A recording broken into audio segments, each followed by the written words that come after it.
Hello and good evening and welcome.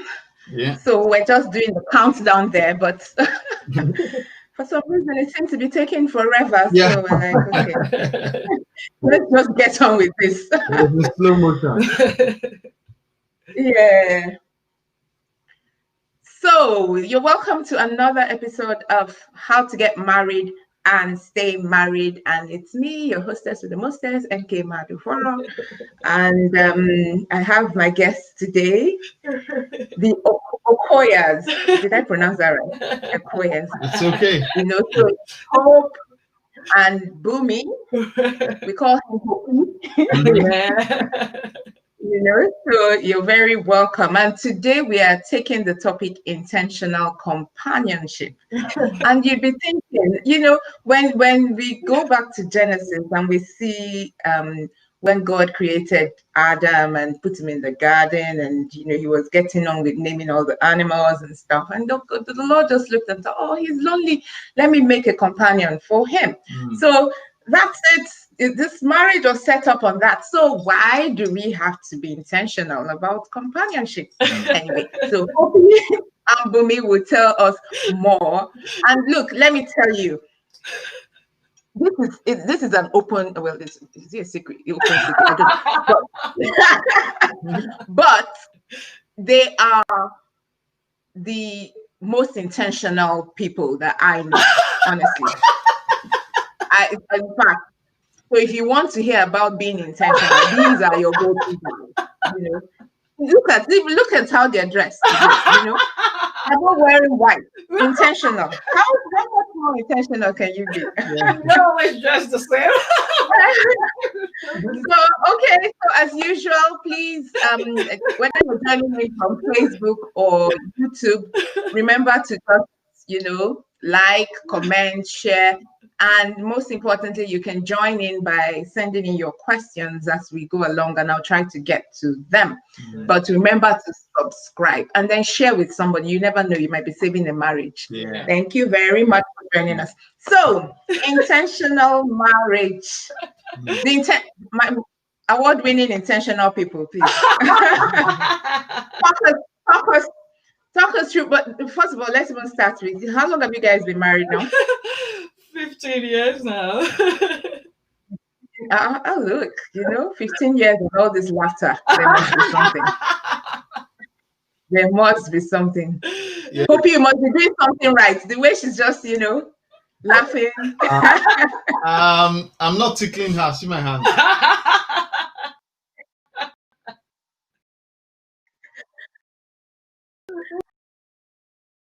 You were talking about this, your neighbor's garden. First of all, thank you for inviting us. Yeah. Thank you so much. And we look at marriage as a garden. And my neighbor here, you need to see a garden. It's just so lovely. So lovely.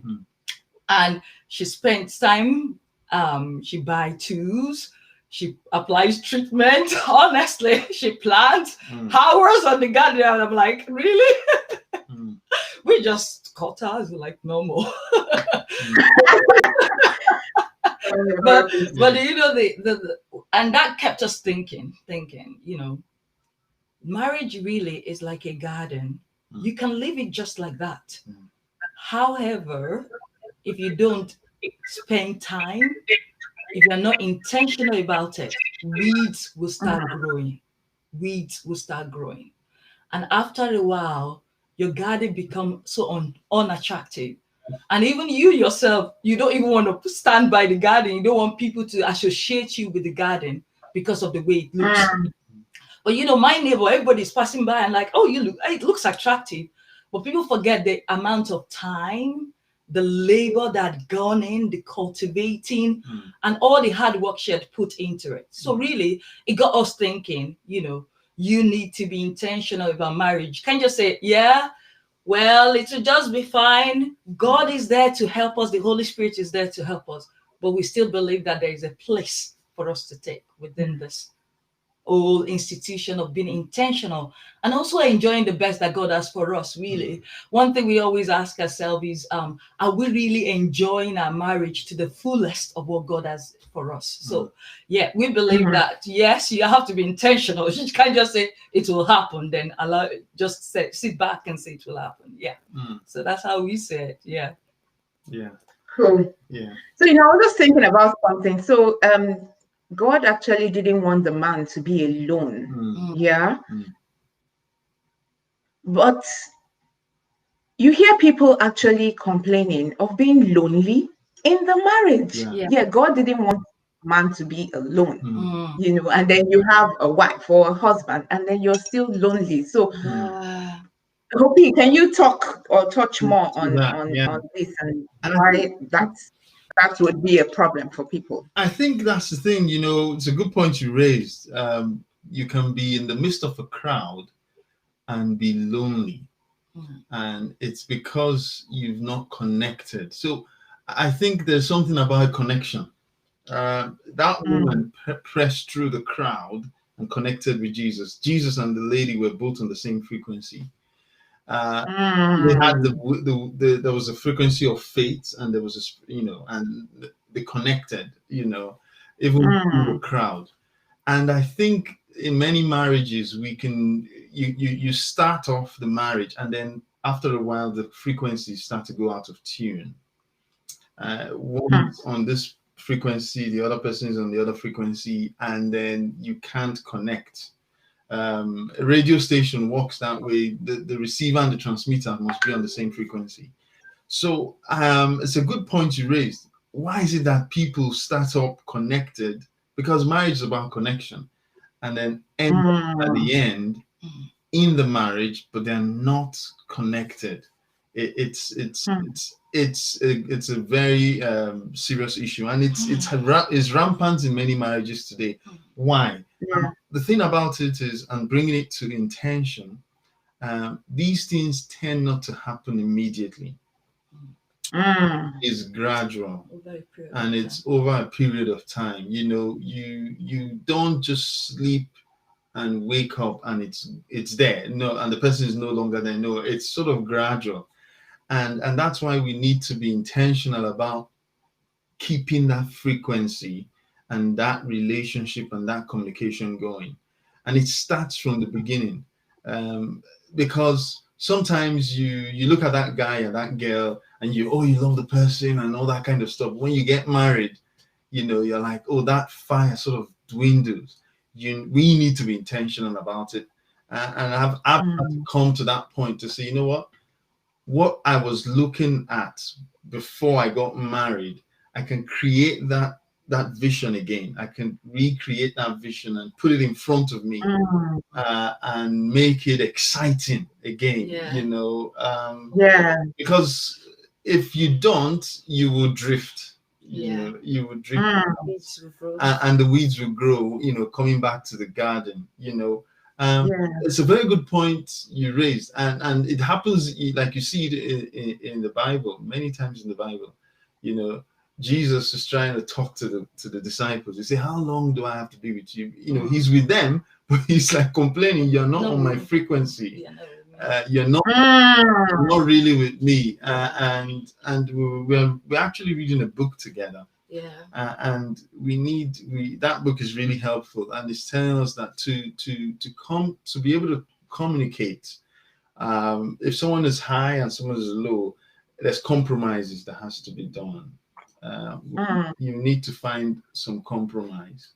And so, practically speaking, in terms of relating with others, relating with your spouse, each other, there needs to be compromise, and there needs to be that intention.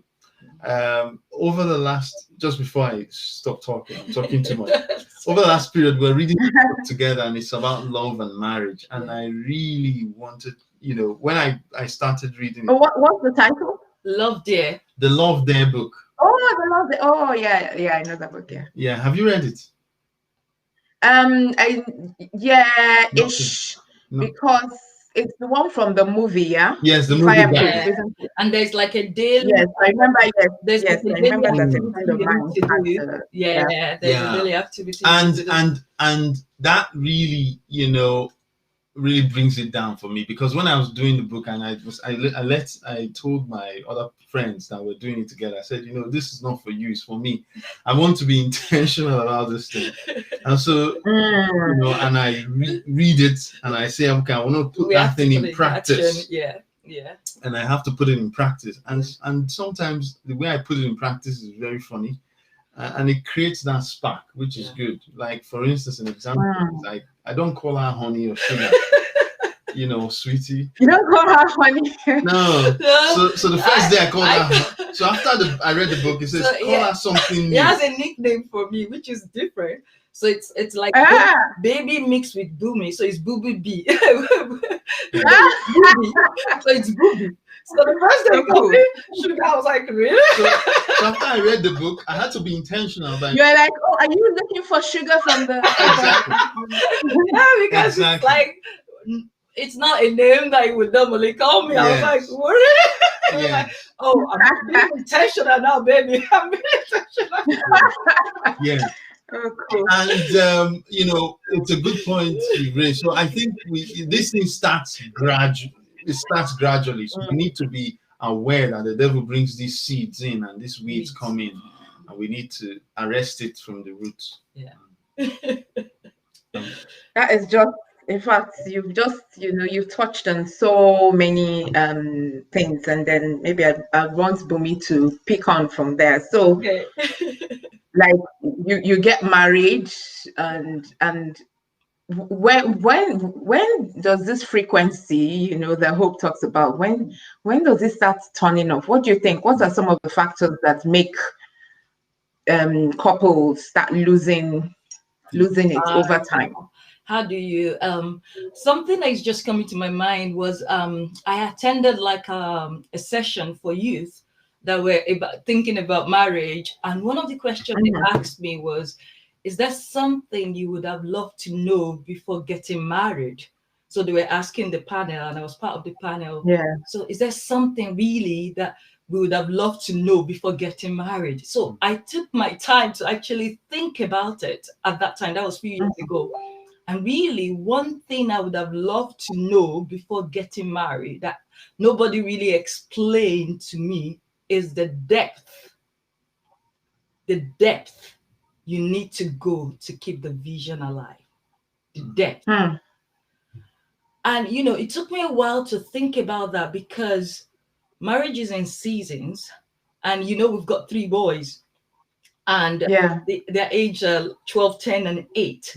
So when they were much younger, you can imagine the work having them that close together. During that period, I did some studying as well. So there was a lot. We had a vision of where we want to see ourselves in few years. And I said, before we get there, we need to do this A, B, C, D. And we had to put the whole thing together and work together to make it happen. And at that time, at times I feel tired.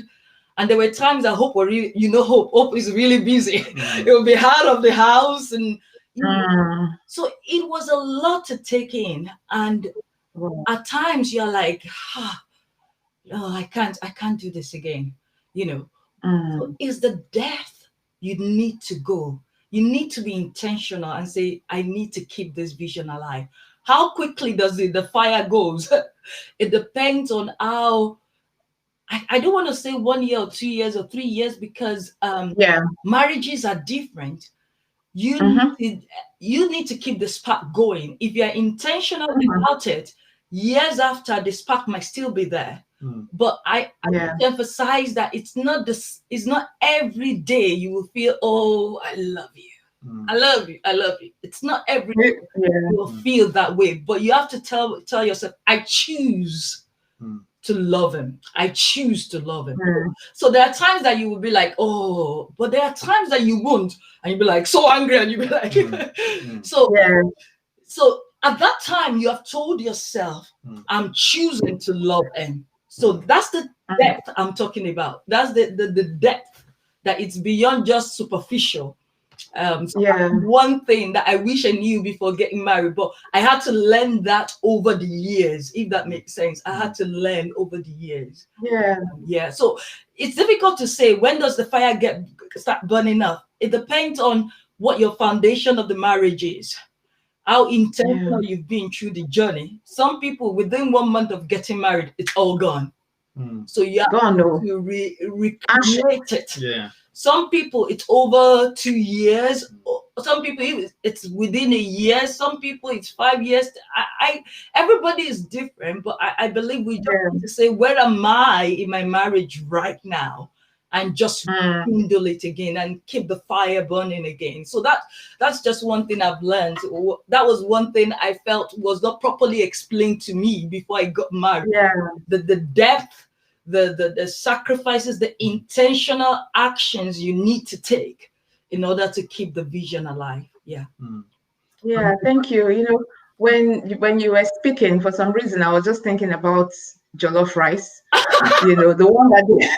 the one they cook outside, with the firewood. And I was like, actually, if you don't put enough wood, because you talked about spark, even now that it's winter, if you've got the fireplace going and you don't put things to get that fire to keep burning, over time it will just it will burn out. You need to keep the wood in. And you also talked about the depth, but one of the things as you were talking, I'm like, it's true, nobody really tells you everything. With marriage, it feels like it's something that you have to then go and it's like you just go discover it by yourself or whatever. So coming to that, Hopi, you talked about vision. How does that then help with companionship, Mhm. having a vision, because for a lot of things, people would be visionary, but I don't think when people are marrying, they're like, oh, this is my vision. I think people are just excited about getting married. I Excited, don't yeah. think people really, Yes. I don't really think this way and like, oh, vision. Yeah. So tell me more about that. Yeah, it's a good question. Let's talk about the what happens in marriage. There's this thing that happens in marriage. We sometimes think marriage is the wedding, but it's not. The wedding is celebrated. We have the bling bling. We have the reception. This day of joy and excitement and blah blah blah. That is the wedding. Marriage is actually 5 minutes of that day. If you really think about it, when we start to say in sickness and in health, for poorer and for richer, those words come out very easily, but those words are marriage. Yeah. Those words are the true marriage. The rest is wedding. And so when you go into wedding, and many people just run into, oh, we say, we celebrate the wedding. We forget to celebrate those words that say this love is unconditional, whether we're poor today or rich tomorrow, or someone or something happens. It's an unconditional love. Doesn't matter what the event is. And so that thing really, when the reality of life starts to dawn on people, it starts to make people disconnect and lose frequencies. I said also the phases like Bumi said, when people have kids and different things happen, people then lose frequencies because they start to think and have different ways of looking at things. So coming to the vision part of it, why did I say that? Because that vision of the reception is in people's heads, but that's not the vision of marriage. That's the vision of the wedding. That's the vision of marriage. The vision of marriage is those words I just talked about, where that's conditional love. And it's I was just thinking about it. It's a good. I'm really grateful for you, inviting us because it's giving me time to think. Marriage was instituted not in paradise, but in a garden, like we said. So we have to work at it. It wasn't God didn't create it in heaven. God didn't create Adam and put him in heaven in the reception. In that reception of bling bling bling, going and all. Hey, let's dance. I'm the center, perfection. Yes, I'm the center of attention that day and everything. No, God put Adam and Eve in a garden to walk it and till it. So we need to have that vision. That the vision is unconditional. The vision is irrespective of what happens in our lives, whether we are poor or we're rich. The vision is a garden, and we have to walk at it. And you have to then say, okay, this garden I have, this plot of land. How am I going to beautify it? How am I going to beautify it? It's a plot of land. How am I going to beautify it? And you sit down together and you walk that thing together. It is not the vision of the wedding. It's the vision of it's the vision of, okay, this is how our garden will look like. It's going to look like we're going to have the greenhouse here. We're going to have this flowers here and that here and this here. And, don't let they say the grass is greener on the other side. No, focus on your own garden and really think. And as we're talking about this, the garden, why is it a garden? Weeds grow even without you doing anything. Weeds will grow, and those weeds will try and destroy the garden. Now, you can be intentional about allowing some weeds to grow, because you can put them out, and create a feel around it. So if that's how you want your own marriage to be, yes. But if you have your own, you sit down with your spouse, say, this is how we want our lives to be. You're intentional about it, and you create that garden and that field that you can walk into and enjoy. So in terms of a vision, the vision is not one person's vision. Like I said, it's the two working together to make that vision, the vision of the garden. How do we want our garden to look like? Many couples do that.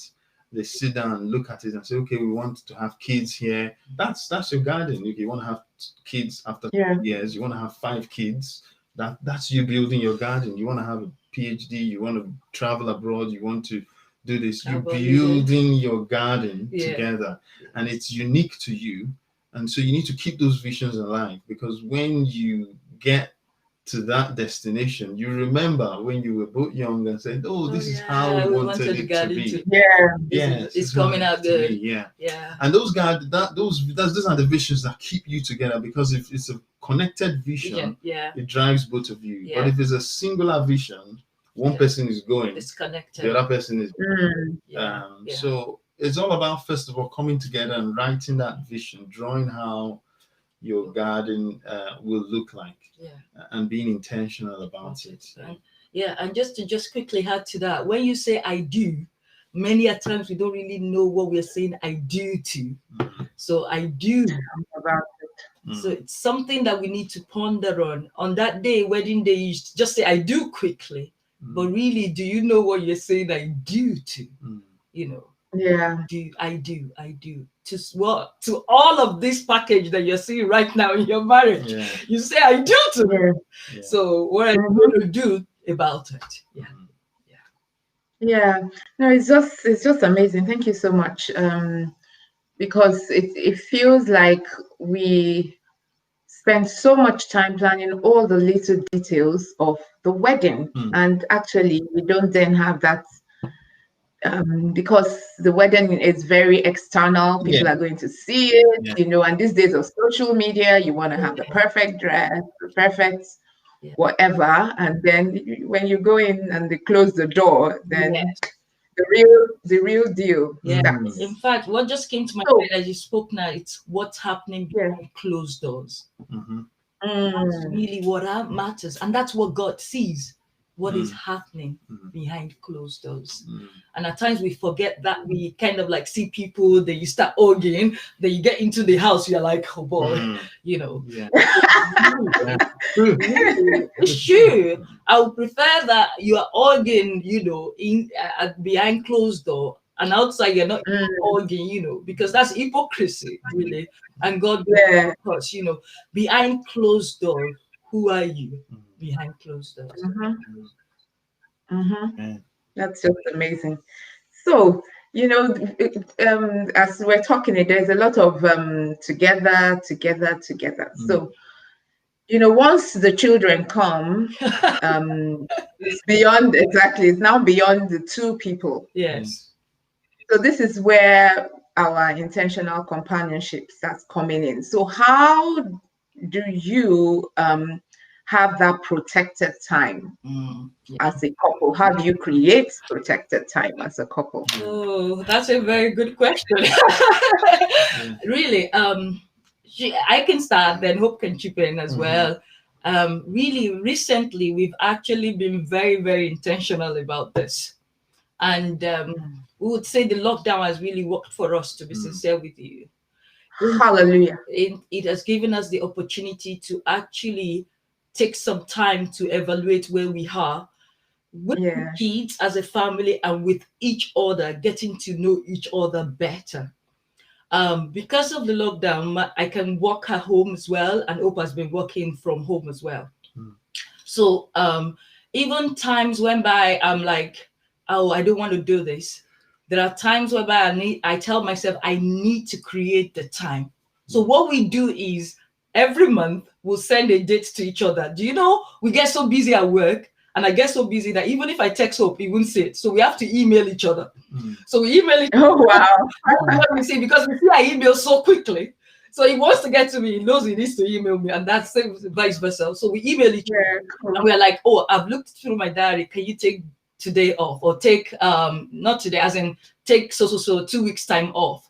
And it will be like, oh, I can take the whole day off, but I've got something to 12. So what about the half day? So I'll be like, oh yeah, that's fine. And the kids don't finish school until like 5 to 4.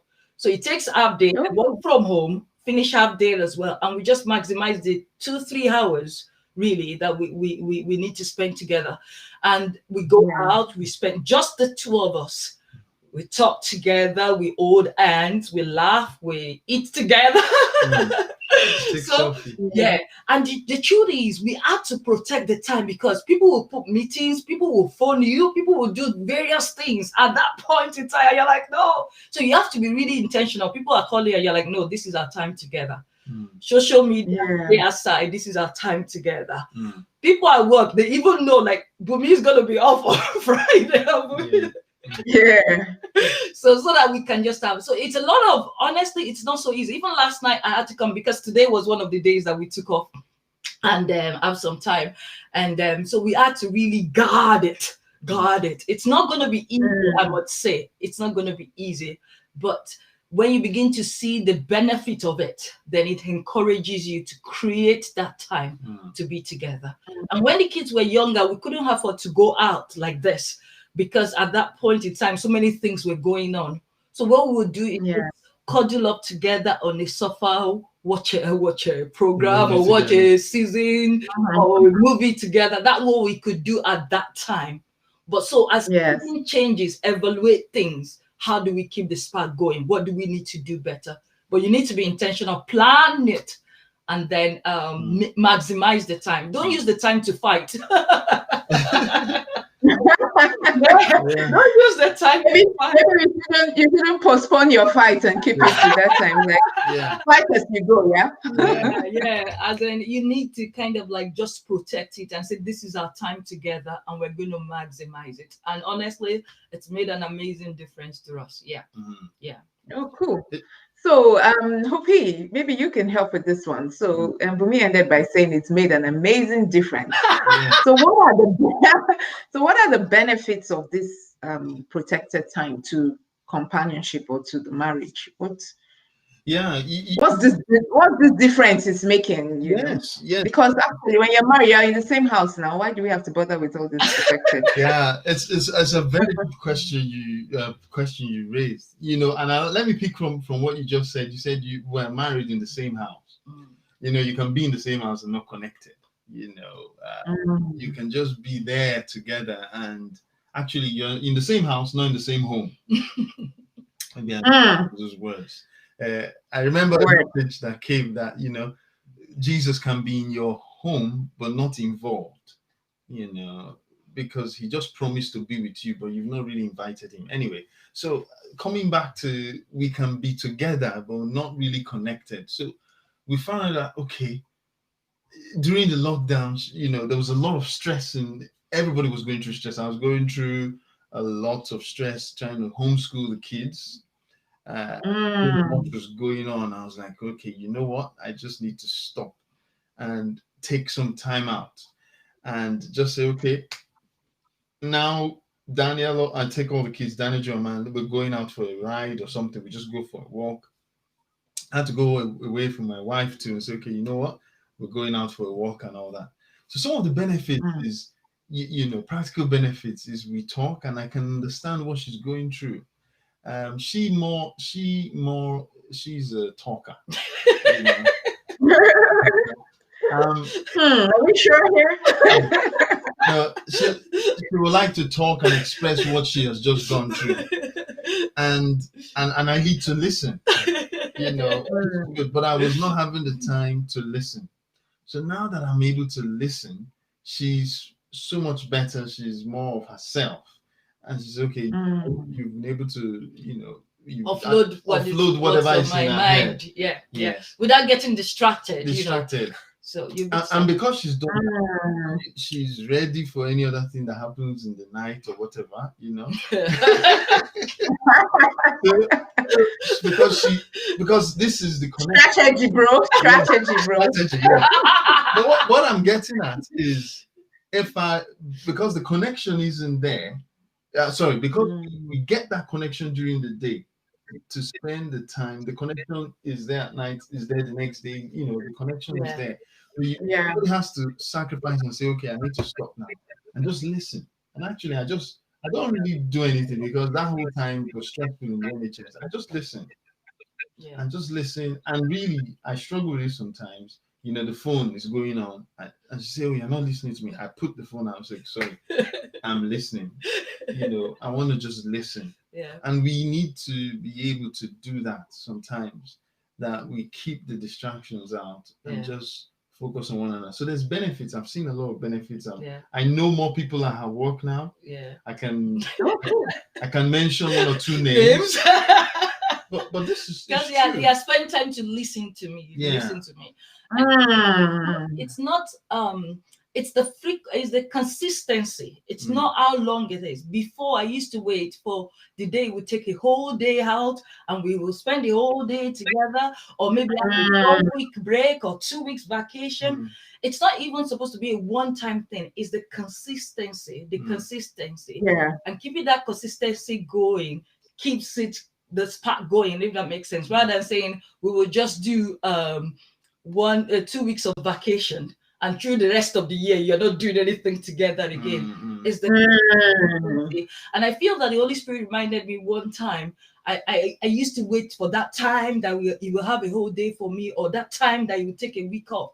And I felt that I was being reminded that life is passing by, that we are missing out on enjoying each other. It's amazing how you can enjoy 2 hours, in fact, 1.5 hours together. It's just you without the children, and it's amazing what it can do. So don't wait for the time. Don't get angry. Yeah, I used to get angry. Oh, you don't have time for me. Don't get angry. Is it 30 minutes you can have for you? Take it. Is it 1 hour you can have together? Take it. It's the consistency that matters, and flexibility around it as well. It doesn't have to be expensive. You don't have to go to where there is, it will make his pocket dry, That closeness. You massage each other, eat together, have popcorn. It doesn't have to be expensive. What's the main purpose? Is just to have that time together, look at each other, have that quality engagement, and that is the purpose. So it's not about spending a lot of money, because I think a lot of people are scared. Once we go out, we're going to spend a lot of money, and we don't have the money. It doesn't have to. Picnic here and there, play sport together, talk together, joke together. It's amazing. It's amazing. That's all I can say. I like this cheap version. Just walk. Walking is my husband has to be cheap for my husband. So free, and the birds are supplying free music, If I may say something just to add on that, please, because it's really important for our marriages. I can't go away from the garden. You can't say, okay, I'm going to have these 2 weeks, I'm going to do all my work on the garden. No, you will finish the work in 2 weeks. Then the remaining 10, 50 weeks in the year, you leave the garden, it will run wild. It will disappear. This woman, our neighbor, she spends the 30 minutes every day, 20 seconds every day. And that's how the marriage is. Don't wait for the holiday. Maybe have holy minutes or holy hours, just to take that break and in the time. So, when we're having the kids and they were really young and busy, we put them to bed early. Yeah, we do. By 8, have 30 minutes. Together. So it's those 30 minutes, those 1 hours, let's not wait for the holiday. Oh, we'll go holiday, we'll go and talk. No. Yeah, that's when we'll wait. By the time you get there, the frequency is gone. It's not there. So you're not in the same. So you need to keep it going. So when the holiday actually comes, you enjoy the fullness of it. I think it's a good point, that we do it little here and there, 30 minutes here, and look for those minutes and those hours, within the week to connect and just spend some time. Yeah. Fantastic, fabulous. Absolutely. Thank you so much for sharing. You see? Yeah. Even people who have been married 15 years, see what they are doing. So no one has any excuse. But okay, let's look at something else, because you've talked about maybe when the kids were little, you could put them to bed and all that. As they begin to grow, how do you handle that guilt? There's a lot of guilt that goes with with parenting, I don't know how to explain it, where you, like, if you want to protect your time, then you're feeling like, are you being a bit selfish? Are they being excluded? Yeah. So how do you balance that? How do you deal with that kind of like guilt? Or let's say even if people are around and something's Mm, like, you're taking time away from us. How do mm, you deal with that guilt as a Yeah. couple? yeah. Yeah. So Should I yeah, go ahead? yeah, you can go first. You go Let first, me then I'll go go first. after. Yeah. Yeah. Let me just say, you let me use the garden again. The garden is always very Mm, beautiful. Yeah, the garden is wonderful. When God had finished with Adam and Eve, He locked them out of the garden because they had disobeyed. That tells me that the garden had perimeters, mm, and so there is yeah. boundaries in the wedding, so in the marriage, and so Mm, when is that time? You see, the thing is, on the wedding day, they say, go for your honeymoon, go for your honeymoon, go for your honeymoon. When that time comes that you want to go for your honeymoon, just take that time out there, don't feel guilty, because this is mm, the one you've decided to spend your time with. The Bible says that mhm, Jesus will take his disciples away from the crowd. He will take his bride away from the crowd. mm, That the disciples, the church is his bride. He will take them away from the crowd and have some time with them alone. And that's the same thing. We need to protect that kind of time. Whoever is your bride, we take them away and have that time alone. Is in that time alone that we misbehave, we sleep off. When Jesus said, "You are sleeping." He was able to. The crowd wasn't there when they were sleeping. You see what I mean? So yeah, but he knew that they were sleeping people. The crowd thinks they are sleeping like Dickens, but Jesus knew that they were sleeping. Yeah. So we need to take that time away, and let's not feel guilty about it, because we if sometimes we say, oh, let's get those people in. You can't marry those people, and when your marriage is broken, all they will say is, Bele, come and stay in my house. But you've lost your home. You've mm, lost, mm, you've lost your home. And sometimes these people, like I said, there are boundaries. There are boundaries. The boundaries keep the wild animals out. mm, And so those people, they need to stay. This is time for the man and the wife, to do his mm, thing. So it is good to keep that man. Don't feel guilty about it, because, like I said, this is the first institution God, established. Jesus said something before as I wrap up. He said, "The poor you will always have with you, but I will not always be with you." So there's a mm, time for everything. There's a time for the family, but they don't sacrifice the time. I need to learn that. I had to learn that. My mom used to tell me I spend so much time with everybody that I don't mm, have time for the family. So mm, I told myself, I had to recondition myself. So mm, I told, like Daniel, Mm. it also happened again. Daniel was growing up. I missed, there were some things that happened in his development because I was so busy in mm. church, and pastors need to be very careful with this.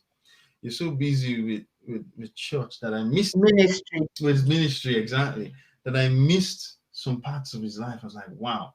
And, I came home one day. We were in the same house, sleeping together, and I never saw him, because when he sleeps, that's when I come home.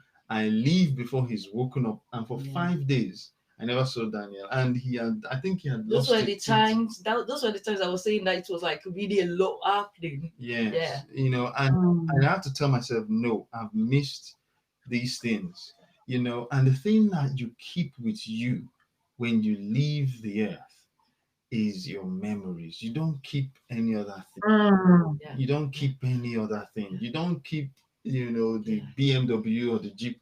It's those memories. Yeah. So let's be intentional about creating those memories. Absolutely. Good memories mm, don't happen like that. Yeah. we need to spend time and some effort to create those memories. So I told myself, when my last born Manuel, I would change his pamper. I would do everything. I was intentional. I said, because this is going to be the last one, and you can ask me. I actually gave birth. No, I wouldn't. I didn't give birth. She gave birth. No, don't tell me you were the pregnant one. I was the mid man. I was mid husband. She gave birth at home. Manny was giving birth at home, and I was there to catch him and cut the cord and everything. I wanted to really be in the last one because I had missed the other two. Just so busy with other things that I don't protect that marriage.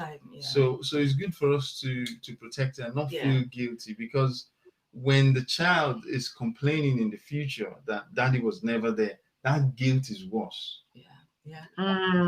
You will never, you can't, you've seen stories where, that guilt is worse because you cannot correct it. You can't undo it. And also, maybe another reason people might feel guilty is when they don't spend enough time with the kids themselves. So are we spending enough time? As the kids are growing up, the demands are changing. And one thing we've noticed about our boys is that we can relate to them almost like an adult now.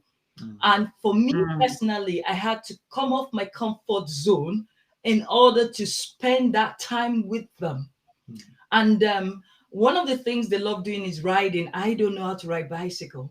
And I felt I was missing out on this fun time whenever Hope goes out with the boys. So we decided to invest in a tricycle. And honestly, people are like, are you not shy? I'm like, no, I want to enjoy my family time with the boys. Tricycle, I ride with them and we just have fun as a family together. At times we book a tennis court and just play together. They are into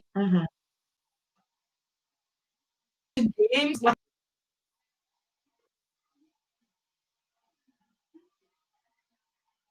games. We watch movies. They come to our room. They know that there is a routine on Saturday night, and they're like, "Are we doing this? Yeah, we are doing this." So you need to still spend time with them, and when you know that you're giving them the right time as well, that guilt will not be as much as you're thinking. There will always be small guilt, but when we have our protected time now, they're in school, so we don't feel guilty. So we're like, they're doing what they love, and we are doing what we love. So that balances it. So that's great. Amen. Yeah, that's just awesome, and I like that you've gone from talking about guilt to actually also touching on family time, and that's also making time as a family to spend, because I think the generation where we are in now is like everyone can be lost. We can all be. I'm sure you must have seen those pictures where you're all in the same room, but everybody's on different devices.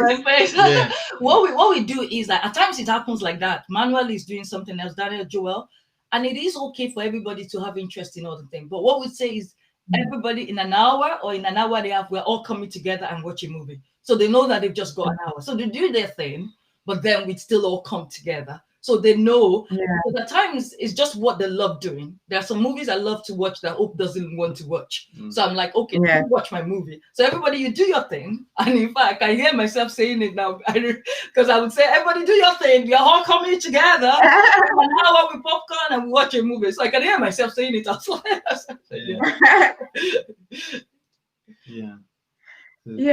And I kind of like the angle of that you came from, Hope, about recognizing what you were doing, not doing right, and then having a time to reset. Because I feel like a lot of times people always think it's like as if by the time we get to a point where people are thinking of ending marriages, it's like it feels like there's no hope. So I like the fact that you could retrace your steps and then do this. So we're almost rounding up now. Oh, this is a part I don't like. Why do you have to say it? But so So what are the last words that we want to give people, just to help them with this time? Because it may look like just a casual, oh, everybody should know this. But like Bumi said, a lot of times nobody tells you these things. You just discover them for yourself. So what are the things that we can tell? Because again, the program is how to get married and stay married. So what are things we can tell people so that it's like if somebody this weekend was actually planning to run out the door because they feel like my frequency is gone, my connection is gone. Who is this person actually in this house with me? What can they do? Absolutely. It's never too late. I will say mine and then wrap up. It's never too late. If you have the opportunity, try and take some time out to rate where your marriage is. Assess yourself and begin to ask yourself, how do we want our garden to really look like? I want to encourage you.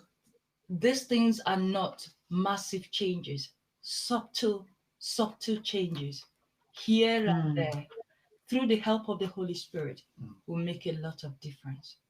One thing I want to say though, is that we realize that most of the time, because we are into ministry, we talk a lot about ministry, that we actually forget each other at times, if that makes sense. So if you're in ministry, never forget the love that God has planted into you for this man, or the love that God has planted into him for yourself. Ministry, God will build his church. But remember, he has put you into this marriage for a purpose and for a reason. And maximize the opportunity. Ensure that your marriage is really what God has ordained it to be. We are not yet there yet. We are still working on it. We are being intentional every day. We feel that if we don't enjoy this to the fullest of what God has got for us, we are living below the standard. So there's so much more to life. Enjoy it, maximize, embrace the season you are in. Tell yourself, I'm going to enjoy my children. I'm going to enjoy my husband. I'm going to enjoy my marriage. I might not have all the things I need yet or I've been asking for, but right now, this is where we are, and I'm going to maximize and enjoy it. And that's really key. Yeah. Amen. I mean, thank you, Pastor Bumi. Yeah. Hallelujah. No, I didn't tell you guys they're actually ministers. One thing that I've learned, which probably I didn't learn when I was growing up, especially for those of us in Nigeria, learn to talk to your kids and talk with your kids. We were trained to stay separate from the adults. I think the world is changing. We need to have that good relationship with the kids and be a friend with the child. Yeah. So that's one part of the marriage that we missed, that we should have talked about when we're talking about children. But for the spouse, the topic today was being intentional. Intentional means you are the driving force, not the person pulling you. When you are falling in love with this girl, and the girl is pulling you, it's not your intent. You're just falling. But intentional means you are the driving force. It doesn't depend on the person. Yeah. You are the one making the decision. Yeah. And so many times we get to, like you said, and TNK, people get to the divorce part because they are looking for the other person to change. Yeah. Looking for that drive.